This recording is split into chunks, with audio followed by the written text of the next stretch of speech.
So you've picked out your thread, you've picked out your backing fabric. It's time to baste the quilt. But before you can baste the quilt, you need to decide what batting you're going to use.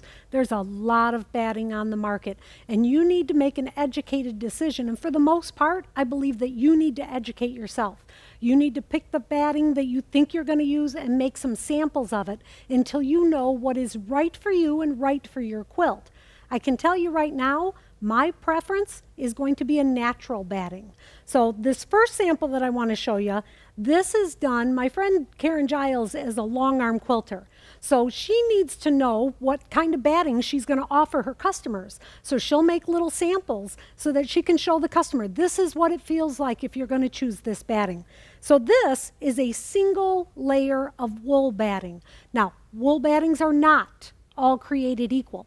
There's a lot of manufactured wool batting, so these are 100% natural. They've been taken to the factory, and somehow with magic, they're able to take that wool and they strip the lanolin out, brush it all clean, put it all back together, put the lanolin back in, and those wool battings are washable. You can wash them in your washer, dry them in low heat on your dryer. These are not a natural batting that you get from the sheep farm up the street. These are going to be processed wool battings, and there's quite a few different companies out there.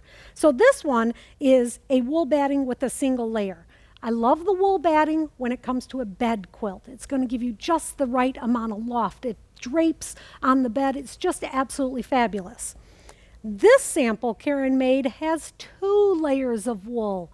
The most favorite thing to sleep under.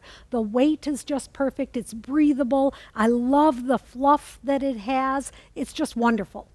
But when it comes to a wall quilt or smaller lap quilts, or more importantly, if it's one that I am going to quilt myself on my domestic machine, I'm going to stay away from wool. Not because I don't love the wool and not because I don't love the way it feels, but because it is harder to quilt with wool on your domestic machine, whereas cotton is a little bit more compact. It's going to be a little bit weightier, and it's going to be a lot easier to quilt on your domestic machine. So on this sample, I made it with a lot of different thread choices, but you can see that after I washed it, the cotton is going to get a little bit of shrink to it, which kind of gives it an old-fashioned feel. I love that look. I love the hominess of it, and it feels great.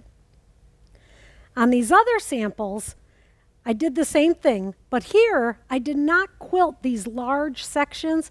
It's not right. With a cotton, you really need to quilt tighter. You need to quilt, I'd say about 1 inch would be the most I would ever leave unquilted. So in this sample, you can see here where the quilting is quite tight, and you get that really great old-fashioned cotton feel, I guess. And up here where there's no quilting, it's kind of puffed. I usually call that the Jiffy Pop popcorn effect, where that part just puffs up and it doesn't look right with the quilt. But like I said before, you need to make your own decision. You need to go to the store, buy different samples, quilt them up into little samples like this, throw them in the wash, dry them like you would normally dry them, and see what batting you like best.